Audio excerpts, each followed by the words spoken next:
and I'll turn it over to you two. Great. Hey, thank you, Carol, and thank you to everybody who's able to join us for this topic today.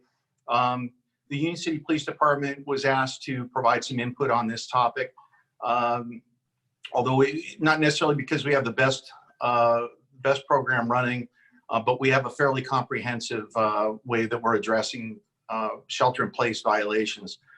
Having said that, what we're really hoping to get out of this is a lot of discussion and feedback and dialogue about what other agencies are doing to do their own shelter-in-place violation enforcement. What I'll do to start off is just kind of go over what we've been doing in Union City and then some suggestions that I have for people that haven't sort of started this process yet, and maybe just give everybody something to compare their own agency's process against, and maybe just give some food for thought if these are things you haven't done already. So to begin with, we started off by assigning a single point of contact for our agency, which I think was a good move. Somebody that everybody from the community and also people from the PD can turn to for any questions about shelter-in-place enforcement. The second thing is, before you start a program like this, you need to make sure that you've read and understood your local order. Not all of these orders are exactly the same throughout California. I think all of them are criminally enforceable, but you're going to want to double check and make sure that's the case before you make any assumptions. The governor's order is enforceable, but that may invoke some different laws than the ones that I'm going to be talking about enforcing today. Third, I suggest that you write a summary of the order that you're going to be enforcing. That means take that 9-page order and cut it down to 2 pages or 3 pages if you can. Cut out all the medical jargon and why the order is being put into place, and just cut it down to a cheat sheet that your officers are going to be able to understand when it comes time to determining whether somebody's in violation or not. Something that they can refer to that's a little more digestible.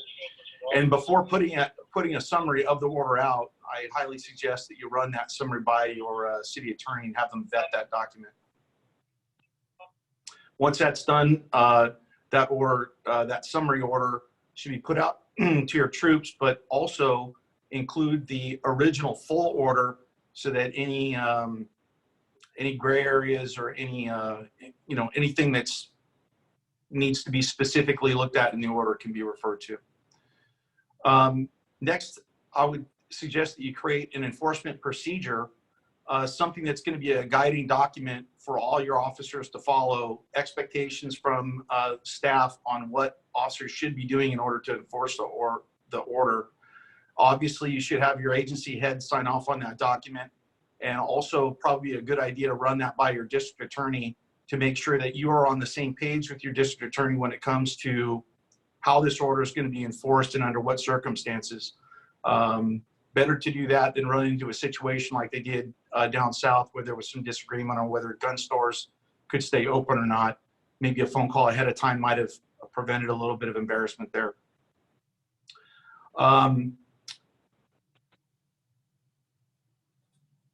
Next, push that summary and the full version of the order and your procedure, put it out to your public.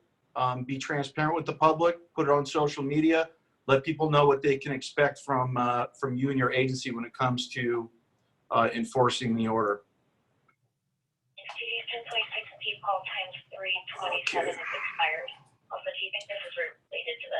Okay, we created a new call type in our dispatch center called a shelter-in-place violation. Anytime somebody calls to report a shelter-in-place violation or an officer on view something, it's put in as a SIPV, just so that we can do call tracking later. When officers do encounter somebody who appears to be in violation or has been reported to be in violation of the order, we're taking an education first approach, trying to make sure that the public is aware of what the provision of the order is and gain their voluntary cooperation. If there is a violation, even if there is a clear violation, our officers are just issuing a violation notice, which is not a citation. It's just a piece of paper from our district attorney that explains what the order says and that the person may be in violation of the order, and it has a proof of service on it. So there's actually no penalty for receiving the violation notice. It's just a way for us to ensure that we have in fact notified somebody of the order, given them a copy of the order, and if there's subsequent or more serious violations, we can document that they've already been notified. The sections that we would use, we have not arrested or cited anybody yet. I just spoke with our district attorney. Nobody in Southern Alameda County has issued a citation or made an arrest based on the order yet. Although I do know that that varies throughout the state and certainly throughout the nation. Based on advice from our city attorney, I'm recommending that the violation section be either 120295 Health and Safety Code for county violations, violations of your county or your jurisdiction order, or we can always fall back on 148 because most officers are familiar with that, most district attorneys are familiar with that, and obviously somebody who is trying to enforce the order, a person who's obstructing an officer from doing that would be guilty of 148. We're using arrest as a very last resort. I'll talk a little bit more about that in a minute, but just because of the fact that we are trying to reduce jail populations throughout the state, and also just with limited staffing availability, making arrests under these circumstances seems like it could be an unnecessary drain on resources. For business violations, if there appears to be a reason why there's an immediate health issue, for some reason, the ABC company is throwing a rave or something like that, then our officers are actually going to go out and deal with it at the time that the violation is occurring.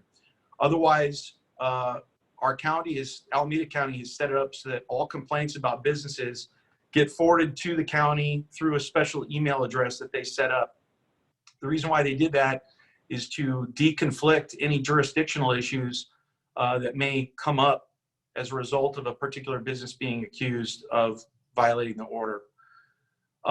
Once the county has deconflicted and decided that Union City is in fact the agency that should be investigating, members of our city team, not the police department, but somebody from our economic development program will follow up with them to find out what type of business is it and what kind of activity they engaged in and so forth. And then eventually contact them to find out what they're doing, why they're doing it, notify them of the shelter in place. And again, if there's a violation, they'll send them a violation notice with a proof of service.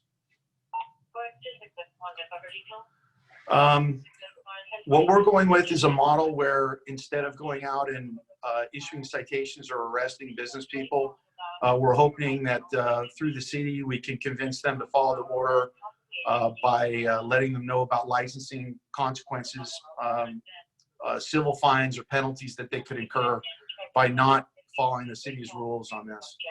And once again, law enforcement action in this case is going to be a last resort. Just a quick, just a couple of things. I actually got this from Santa Cruz PD. A couple of things that should be in any police report that documents a violation of the order is the number of people that are in the establishment, the presence or absence of social distancing, the size of the establishment, the presence of any kind of sterilization equipment, identity of the person that's being contacted at the establishment, observation of any person who appears obviously to be ill, and then presence of a thermometer or other health screening device. So any kind of PPE, whatever, just make documentation of whatever it is that the business or that area, whatever that they did or didn't do to make an effort to comply with the order.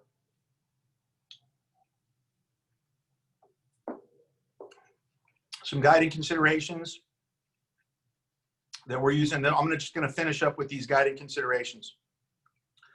Okay, so one of the questions that I think, you know, we want our officers to ask when they're out there enforcing these, is there an actual health hazard? I think we've all seen in the news media recently some stories about, for example, somebody who was kayaking off the coast of Southern California and then took like 5 or 6 deputies to locate the person and eventually, I think, give him a citation. We all know there's probably more to that story than what the media portrays it as. But if we just take it as that this is what actually occurred, then my question would be: is somebody kayaking off the coast, even if you could make the argument that that is a violation of the order, are they actually causing a health hazard at that time? If not, maybe your resources could be better used elsewhere.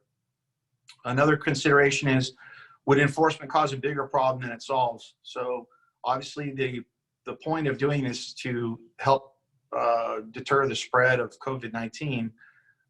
But if we are causing a bigger problem by increasing jail population, or God forbid, if we're using force on somebody to enforce this order, and then the suspect, or God forbid, the officer ends up having to go to the hospital for medical clearance, you're taking somebody to the hospital, to a facility that's already very, very potentially very impacted already, and may not have the resources to deal with an officer's injuries as a first priority like they normally would.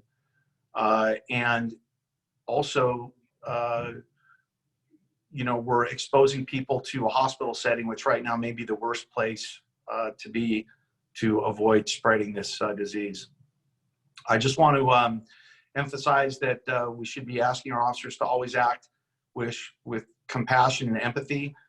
Just keep in mind that the people that we're dealing with on these health order violations are, these are not our typical folks that we're running into on an everyday basis in the criminal justice world. These are mostly business people. There are friends and neighbors that are may not understand the order fully. They may not agree with parts of the order. It doesn't really matter as long as they're complying. But these people's worlds have been turned upside down. I think we just need to have a very high level of empathy and hear people out, listen to them, take the time to hear them out, and then do our best to convince them as to why they need to follow the order. Obviously, I'm going to go last but not least here. As a matter of fact, this is probably the most important issue. There's obviously some major constitutional issues at play. And, you know, we all took an oath to protect and defend the Constitution. We need to remind our officers that a potential violation of the order is not probable cause. If they see somebody driving around and they're just thinking, well, I wonder where that guy's going. Wonder if he's heading to the store, or I better stop him and find out. We can't circumvent probable cause. So I know that I've read some horror stories from elsewhere in the nation where officers are kind of taking the order as being carte blanche to just stop anybody they please and enforce the order. Just remember that when this whole situation passes, your agency and your officers are going to be judged on their ability to gain voluntary compliance with this order, while also protecting the natural rights of all our U.S. citizens. So again, these are weighty issues. We need to prevent the spread of this disease. We need to do our job. We need to make sure that people are complying with this order. And on the other hand, we also need to take special care, especially in this time, under these circumstances, to make sure that we are respecting people's constitutional liberties. And with that, I will turn things over to Jim Touchstone, excuse me. Thanks, Jeff. I've been called worse, so I'll take that one. So, folks, what interesting times we're in right now. Obviously unprecedented. From my perspective as a legal practitioner, candidly, I was not even familiar with most of these statutes that we're now bandying about on a daily basis until a few weeks ago, when we all started digging into this current crisis that we're in. So I wanted to kind of revisit a couple of the issues that Jeff had brought up concerning legal enforcement of this, specifically the code section that he cited, Health and Safety Code section 120295. Based upon looking at the statutory scheme, that would appear to be one of the better options for enforcing a county health order violation. With respect to a violation of the governor's, one of the various executive orders that the governor has put into effect, there's also another code section, which is Government Code Section 8665, and that specifically concerns violations of those executive orders. The penalties are the same. They are approximately $1,000 fine or some jail time, essentially misdemeanor type penalties. Anecdotally, I've also heard of throughout the state that some other cities and counties are taking a different approach rather than relying upon these hitherto unbeknown statutory sections that we've been discussing. So for example, if you have a park that is ordered closed, many jurisdictions have a specific municipal code section which would govern somebody being in a park that has been shut down. So they're taking the route of enforcing the stay away and shelter in place type violations of going by way of the municipal code, where you have your city attorneys or your county councils enforce it rather than going into state court and having the district attorney enforce one of these other potential violations. So another option for consideration.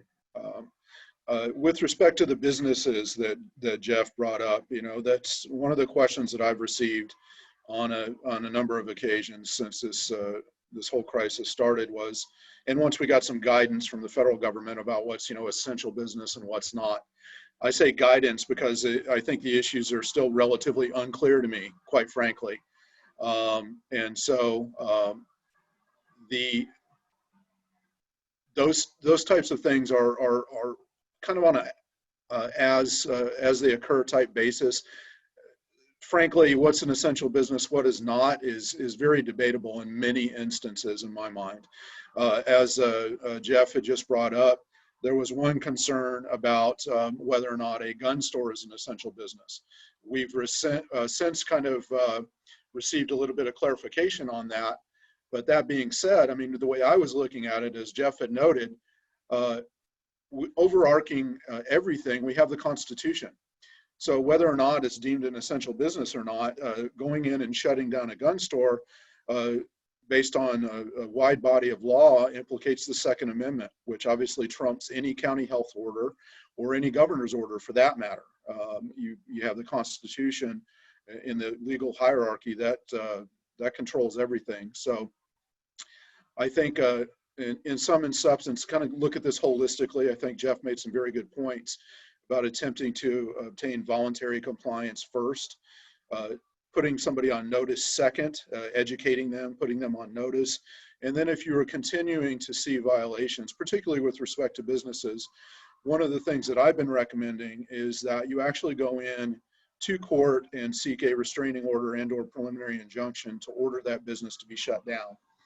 I recognize that that has some cost on the front end, but my concern from a risk management perspective is that if you are wrong in your determination that a business is not essential, then there's a good chance that after this crisis is done, that you're going to be sued for lost business profits that could have otherwise been obtained by that business during this time period. So something to consider. A higher cost on the front end, but potentially a lot of savings on the back end from a liability assessment. So with that, I think we had some polling questions because we wanted to kind of get some of your information and some input from you. I'll kind of start things off just briefly. I have heard that some jurisdictions have moved on from education and attempting to obtain voluntary compliance to actually issuing citations now. So some jurisdictions are in that mode, and we're kind of curious for the participants on the call, what mode are you in? Are you educating, gaining voluntary compliance, or are you in the citation mode, or have you actually engaged in a custodial arrest? So you should see on your screen there a poll question. If you would please take a few moments to answer that, we'd really like your input.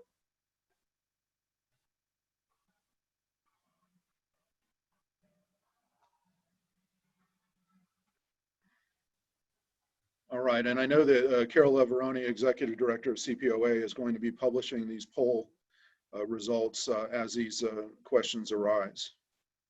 So right now, I think I'll take an opportunity to pause and see if you have any questions or comments for either Jeff or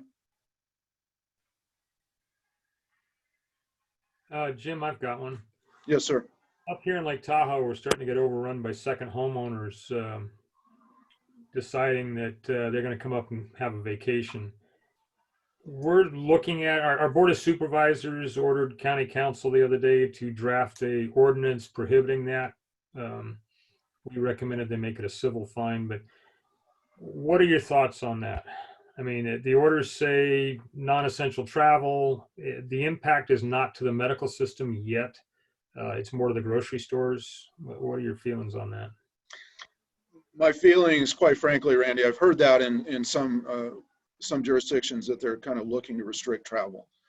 I think you have to tread very cautiously. You have under the First Amendment, typically we think of that as free speech rights and so forth, but you also have a right of association. In addition, you have travel to, as you noted, a second home. So essentially you're preventing someone from getting from one of their residences to another of their residences. So that to me, I mean, is that essential travel to go to a second home, particularly if they may be taking those actions in order to foster their own health, i.e. shelter in place in a place that is less crowded, less of an urban environment, for example. So I think that you're going to have some pretty significant issues with enforcing some of that. And I think I haven't gone in and dug into the research candidly, but I think there are some constitutional issues that you need to tread very carefully around in something like that. I personally would not recommend that one of my clients engage in an attempt to restrict travel in that manner. Okay, thanks. Yes, sir. All right, and folks, we also have a chat option there. You may have noted. So if you have any questions you want to pose to either Jeff or I, just feel free to type in one of those chat messages. And Carol, if you would, I know you're monitoring that carefully. If you note that that's the case, please alert Jeff or I that a question has been posed via the chat. It looks like we had, I think Nick Borges was talking just a moment ago. Oh, I'm sorry.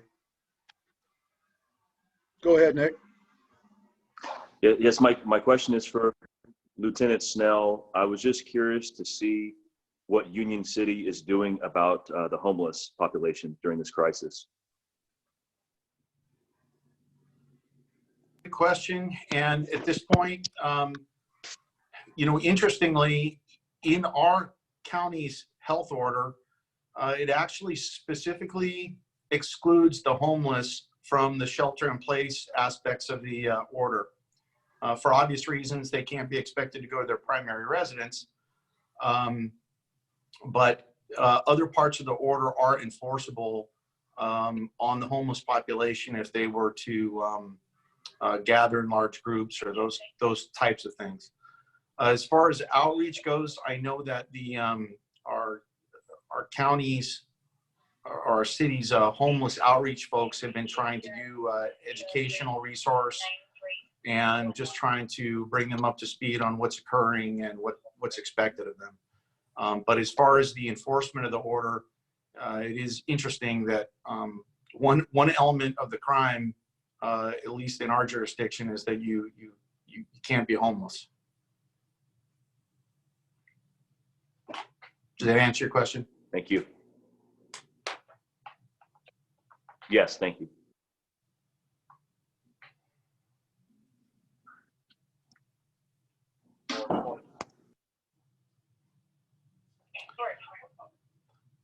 Carol, I have a question for Mr. Touchstone. Jim talked about this with you a little bit earlier, but I was just wondering if, for the benefit of the group, you could talk about, I know there's been a lot of confusion at the local level as to who gets to make this determination on what businesses are essential and what aren't, and specifically having to do with, is there an expectation that each city attorney will make that determination for their jurisdiction? Or because the order was put out through the auspices of the county, is it up to county council to make that determination and to make those definitions for local businesses. Yeah, thanks, Jeff. That's kind of an issue of debate right now, frankly, in the legal community. Yeah, of course, you would have concurrent jurisdiction between county officials and city officials. Obviously, city officials within their own jurisdictional boundaries, county officials within the confines of the county. So I liked your idea that you brought up earlier as far as deconfliction. Frankly, I think that it's incumbent upon the municipal chiefs of police to work with their local sheriff to kind of determine those issues. It is a county public health order. So that would tend to indicate to me that some of the bigger issues concerning essential businesses or not and so forth should be made by county council, in my perspective. City attorneys might disagree, obviously, with the county council's determinations in that regard, but I think that they would really need to get in touch. I mean, communication is critical, as in all aspects of enforcement. So I think they could get in touch and so forth. But ultimately, when it comes to interpreting a county health order, I think the kind of the final arbiter on that would be county council's office, in my mind. That being said, I don't think there's anything to prohibit a city attorney in a particular jurisdiction from having a dialogue and perhaps pushing back and potentially changing the mind of county council's office on those issues. So does that answer your question? We have a question. I'm assuming it's for Jeff. Would you be willing to share the violation notice you've been giving out? Absolutely. And Carol, I'm not familiar enough with the technology to know what's the easiest way to do that. If you shoot that to me, so I'm able to, I know in our previous calls, we have shared resources by the facilitators. So if you want to send it to me, I'll email it to everybody. Sure. I'm sure that our Alameda County District Attorney won't mind that. I just got the most updated version of that document today. Yeah, before putting it out, obviously, I would run that document through the through your own county district attorney to make sure that that's the information that they want put out. And I'll make sure to forward that to Carol as soon as this webinar is over. Another question, as Mr. Touchstone published his opinions of what constitutes an essential business and his recommendation of filing an injunction, something to share with our city attorney? I have not gone through and assessed on a case-by-case basis what I would deem essential or not, other than I have specifically looked at the issue of gun shops, and I believe that they are essential businesses from my perspective. Again, because you're essentially implicating Second Amendment rights by shutting down a gun shop. There's a pretty well-established body of law that states that in order to exercise your Second Amendment rights, you need to be able to purchase a weapon for defense and so forth.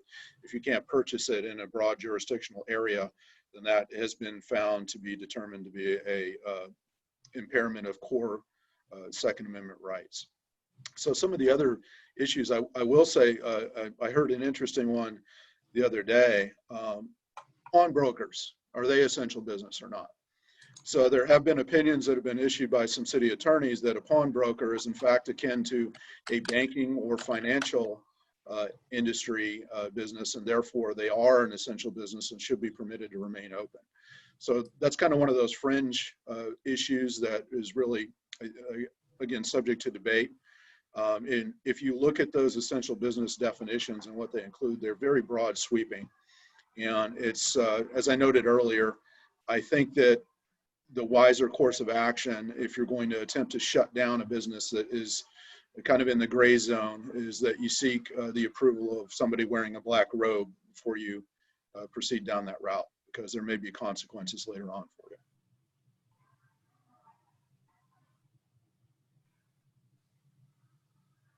All right. And Carol, I know we had another poll question. I saw from the last poll that most people are still in the education phase. But for those who have, it looked like there was maybe 10% or something that have been issuing citations. Can we just ask that second poll question and find out how much enforcement is being done in those jurisdictions? Was this the one that you're talking about? Yes.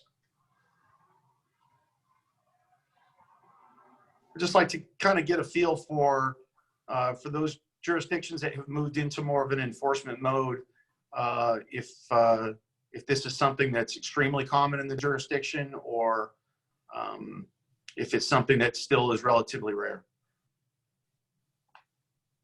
Wait until we hit the 50% mark and then I'll end the polling. While we're waiting for that, I wanted to kind of circle back around a little bit, because again, I thought Jeff made a great point of ensuring that you have a consistent game plan with your district attorney. So I noted, for example, some of the, looks like the vast majority of people are still not really doing any arrests or citations. So as I was saying, I think it's really incumbent to work with your district attorney's office to determine what your local district attorney wants you to be citing these people for if you get to that square where you are moving to citation enforcement. I know, for example, in San Diego County, the sheriff's department and the chiefs of police from that jurisdiction got together with the San Diego County district attorney, and they agreed upon citing everyone for a violation of Government Code Section 8665 for consistency purposes. And the reasoning behind that is that the public health order incorporated the executive order of the governor. So accordingly, violating one would necessarily violate the other. So it was essentially, it provides some consistency in citation with respect to enforcement citations. But again, that may vary from jurisdiction to jurisdiction. As noted, you have this Health and Safety Code Section 120295, which from my review, the statutory section would also provide a basis for kind of citing somebody. So get with your local district attorney and see what he or she believes to be the appropriate prosecutorial section and what everyone's prepared to do.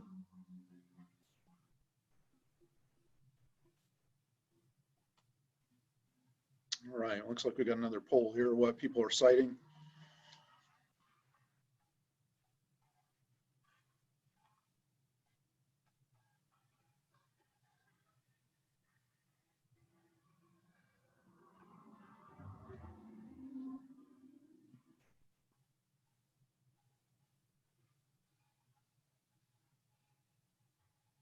All right.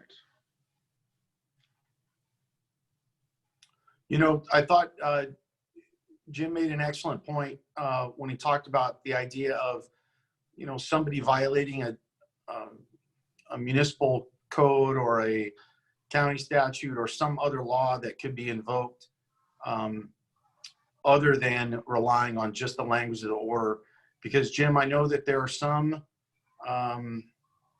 wrinkles to some of these orders. There are certain situations where the order may apply and other situations where it may not apply. Can you just go into that a little bit? I know it looks like most people are relying on 120295 H&S, but I think when we talked earlier, you had mentioned that there are some circumstances where that might not be appropriate, or some additional information that might need to be included in the report. Yeah, it's been somewhat interesting. Like I said, there's the other government code sections, the main one that I've been hearing about, 8665. But what I've been seeing anecdotally is, you know, some of the public health orders are a little bit unclear. So for example, just recently, the County of San Bernardino issued an order stating that if you were in public, you need to be wearing a face covering. So I had heard about a situation where someone who was driving along in their own personal vehicle was seen by an officer not wearing a face covering, got pulled over and cited for not wearing a face covering in violation of the county health order, despite the fact that they were alone in their own vehicle. So kind of going back to the point that I think you made earlier, Jeff, which is, does this foster public health?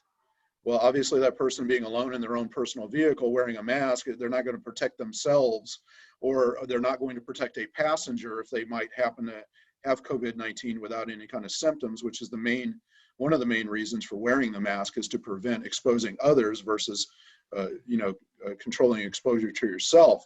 If you're alone in a vehicle, who are you going to expose?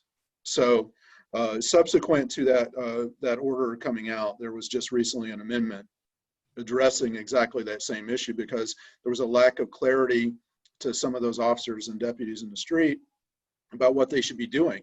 I mean, technically, the officer who wrote that citation was correct based on the initial verbiage of that order.